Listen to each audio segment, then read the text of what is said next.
Akarere ka Karongi mu ntara y'Iburengerazuba katangaje itangazo ry'akazi rigamije gushaka abantu 30 bazakora ku rwego rwa Dasso. Nk'uko bigaragara muri iri tangazo, abasaba kano kazi bagomba kuba ari Abanyarwanda, bafite imyitwarire myiza kandi bafite ubushake bwo gukorera igihugu. Umuntu ushaka kano kazi agomba kuba afite nibura imyaka 18 y'amavuko kandi atarengeje imyaka 25 na nuza arimo.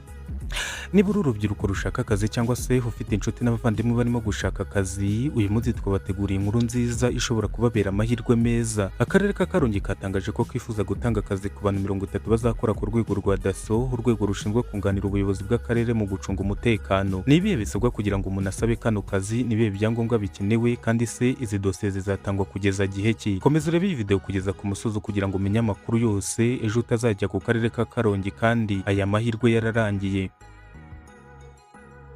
Akarere ka Karongi mu ntara y'Iburengerazuba katangaje itangazo ry'akazi rigamije gushaka abantu 30 bazakora ku rwego rwa Dasso. Nk'uko bigaragara muri iri tangazo, abasaba kano kazi bagomba kuba ari Abanyarwanda, bafite imyitwarire myiza kandi bafite ubushake bwo gukorera igihugu. Umuntu ushaka kano kazi agomba kuba afite nibura imyaka 18 y'amavuko kandi atarengeje imyaka 25 na nuza arimo. Agomba kandi kuba afite ubuzima bwiza ndetse n'imbaraga zimufasha gukora inshingano za Dasso. Ku rwego rw'amashuri, usaba kano kazi asabwa kuba afite nibura impamyabumenyi y'amashuri 6 yisumbuye cyangwa indi mpamyabumenyi bingana. Iri tangazo rinavuga ko usaba kano kazi atagomba kuba yarakatiwe n'igifungo kingana cyangwa se kirenze amezi 6 mu rubanza rwa burundu, ndetse ntagomba kuba yarirukanwe burundu mu bakozi ba leta cyangwa se ngo asezererwe kubera amakosa y'akazi. Abasaba kano kazi kandi bazakora ibizamini byo kwinjira muri Dasso mbere yo gutoranwa burundu. Abifuza kano kazi bagomba kwitegura ibi bikurikira: ibaruwa isaba akazi yandikiwe n'umuyobozi w'akarere ka Karongi, ifishi yujuje neza ibisabwaho akazi, fotokopi y'irangamuntu, fotokopi y'impamyabumenyi, icyemezo cya muganga cyemeza ko afite amagara mazima yuko nta rubagimpande afite, icyemezo cy'uko atakatiwe n'igifungo kirenze amezi 6, icyemezo cy'ubudakemwa mu mico no mu myifatire gitangwa n'umurenge utuyemo. Akarere ka Karongi kavuga ko dosiye zizatangira kwakirwa guhera tariki 22 Kamena 2026. Ubu byaratangiye. Itariki ntarengwa yo gutanga ibyangombwa ni ku itariki 26 Kamena 2026 saa 11 z'umugoroba, ni ukuvuga saa 12 z'umugoroba zuzuye. Dosiye zizajya zitangirwa mu bunyamabanga rusange bw'Akarere ka Karongi. Abujuje ibisabwa basabwe kwihutira gutegura no gutanga dosiye zabo hakiri kare kugira ngo ibintu babikore kare. Niba wujuje ibisabwa cyangwa se ufite umuntu ushobora kuba yujuje ibisabwa, ntuzacikwe n'aya mahirwe yatanzwe n'Akarere ka Karongi. Komeza ukurikire Itohoza TV Rwanda kugira ngo ujye ubona amakuru y'akazi, amasoko ndetse n'andi makuru abagezwa bari kuvugwa hirya no hino ku isi.